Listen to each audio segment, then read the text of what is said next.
ఒక 5-6 మీటింగ్లు జరిగినాయి మహారాష్ట్ర తెలంగాణ మధ్య. 5-6 మీటింగ్లు మినిస్టర్ లెవెల్లో, ఇంజనీర్ల లెవెల్లో, ఫైనల్గా ముఖ్యమంత్రి కేసీఆర్ గారు స్వయంగా మహారాష్ట్రకు వచ్చి మహారాష్ట్ర ముఖ్యమంత్రి ఫడ్నవీస్ గారితో జరిగిన చర్చల మొత్తం సారాంశాన్ని వారికి చెప్పే ప్రయత్నం చేశాం. ఎందుకంటే అనేక ప్రయత్నాలు చేశాం. మహారాష్ట్రలో కాంగ్రెస్ ప్రభుత్వంపై బీజేపీ ప్రభుత్వం వచ్చింది. అప్పుడు గిరీష్ మహాజన్ గారు నీటిపారుదల శాఖ మంత్రిగా ఉంటే 2015 జనవరిలో నేను వెళ్ళి గిరీష్ మహాజన్ గారిని కూడా మీరు ఎంత నష్టపరిహారం అడిగినా ఇస్తాము, దయచేసి మాకు ఉద్యమాల్లో నుంచి వచ్చిన ప్రభుత్వం, నీళ్ల కోసమే తెలంగాణ ఉద్యమం జరిగింది, నీళ్లే మాకు జీవాధారం, మాకు తమ్మిడిహట్టి దగ్గర అనుమతించండి అని గిరీష్ మహాజన్ గారిని కూడా కోరాం. ఆయన కూడా ససేమిరా అన్నారు. అప్పుడు మన రాష్ట్ర ముఖ్యమంత్రి కేసీఆర్ గారు స్వయంగా మహారాష్ట్రకు వచ్చి అక్కడ మహారాష్ట్ర రాజ్భవన్లో విద్యాసాగర్ రావు గారి గవర్నర్ గారి సమక్షంలో మహారాష్ట్ర ముఖ్యమంత్రి ఫడ్నవీస్ గారిని 17 ఫిబ్రవరి 2015 రోజు తమ్మిడిహట్టి దగ్గర బ్యారేజ్ కట్టడానికి అనుమతి ఇవ్వండి అని అనేక రకాలుగా కేసీఆర్ గారు మహారాష్ట్ర ప్రభుత్వాన్ని, మహారాష్ట్ర ముఖ్యమంత్రి గారికి విజ్ఞప్తులు చేశారు. అయినా వారు ససేమిరా అన్నారు. ఫడ్నవీస్ గారు మాట్లాడుతూ మాకంటే ముందు 7 ఏళ్లు కాంగ్రెస్ ప్రభుత్వం ఉండే, 7 ఏళ్లు కాంగ్రెస్ ప్రభుత్వం తమ్మిడిహట్టి దగ్గర ఒప్పుకోనప్పుడు ఇవాళ నేను బీజేపీ గవర్నమెంట్, ఆ రోజు తమ్మిడిహట్టి దగ్గర కట్టొద్దని నేనే ధర్నాలు చేసినా, పోరాటాలు చేసినా, ఇవాళ నేనెట్లా ఒప్పుకుంటా, రాజకీయంగా అది ఎట్లా సాధ్యమవుతుంది, ఒప్పుకునే ప్రశ్నే లేదని ఆ రోజు ఖరాఖండిగా మహారాష్ట్ర ముఖ్యమంత్రి గారు కేసీఆర్ గారికి చెప్పారు. అంటే 7 ఏళ్లు మహారాష్ట్రలో కాంగ్రెస్, ఢిల్లీలో కాంగ్రెస్, మన దగ్గర కాంగ్రెస్, 3 చోట్ల కాంగ్రెస్ ప్రభుత్వం ఉన్నా తమ్మిడిహట్టి దగ్గర బ్యారేజీలకు ఒప్పించడంలో, అగ్రిమెంట్ చేయడంలో, పనులు చేయడంలో ఆనాటి కాంగ్రెస్ ప్రభుత్వం పూర్తిగా ఫెయిల్ అయింది.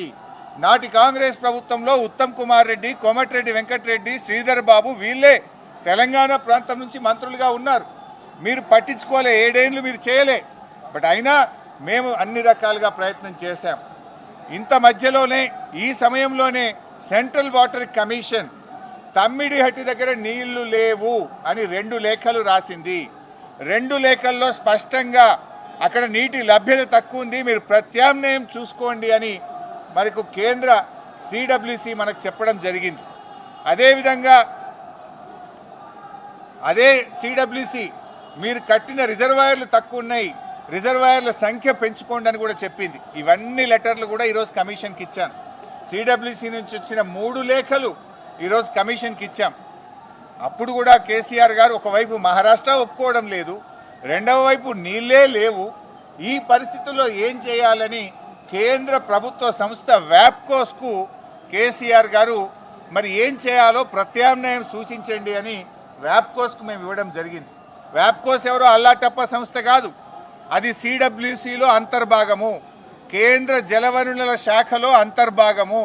ఆ వ్యాప్కోస్కి ఇస్తే వ్యాప్కోస్ లైడార్ సర్వే చేసి డీటెయిల్డ్గా ఎగ్జామిన్ చేసి మాకు మేడిగడ్డ దగ్గర నీటి లభ్యత ఉంటుంది, అక్కడ ప్రాజెక్టు కట్టుకోండి అని వ్యాప్కోస్ అనే సంస్థ చెప్పింది.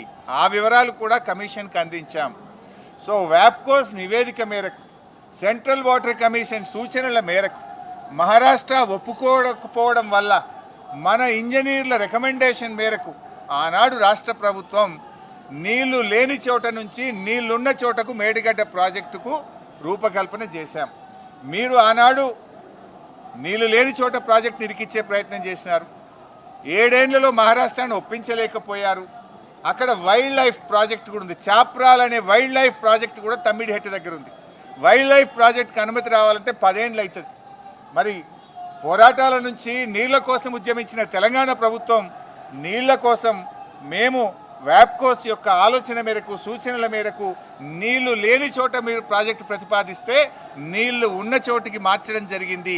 ఎందుకు మార్చామనేది documents, evidences, meeting minutes, central water commission లెటర్లు, మహారాష్ట్ర ముఖ్యమంత్రి రాసిన లెటరు అన్నింటినీ కూడా కమిషన్కు పూర్తి ఆధారాలతో సహా సమర్పించడం జరిగింది. ఎందుకు మార్చవలసి వచ్చిందో సవివరంగా చెప్పేటువంటి ప్రయత్నం మేము చేయడం జరిగింది. కాళేశ్వరం కార్పొరేషన్కు కేబినెట్ అనుమతి ఉందా అని అడిగారు. కేబినెట్ అనుమతి ఉంది అని స్పష్టంగా వివరాలన్నీ కూడా అందించడం జరిగింది. అదేవిధంగా బ్యారేజీ లొకేషన్ మార్పుల గురించి కూడా అడిగారు, అన్నారం సుందిళ్ళ గురించి. అది ప్యూర్లీ టెక్నికల్ డెసిషన్. ఇంజనీర్లు డీటెయిల్డ్ సర్వే ఆధారంగా దేశంలో అనేక ప్రాజెక్టులకు కూడా ఈ రకంగా మారుతుంటాయి. మన నాగార్జున సాగర్ కూడా మారింది, ఎస్ఆర్ఎస్పి ప్రాజెక్ట్ కూడా మారింది. సో అది ఏదన్నా డెసిషన్ బ్యారేజ్ కొంత ముందుకు వెనకకు జరిగేది అది ఇంజనీరింగ్ డిపార్ట్మెంట్ తీసుకోవాల్సినటువంటి నిర్ణయాలు అనేటువంటి విషయాన్ని కూడా కమిషన్ గారు అడిగినప్పుడు మేము చెప్పడం జరిగింది.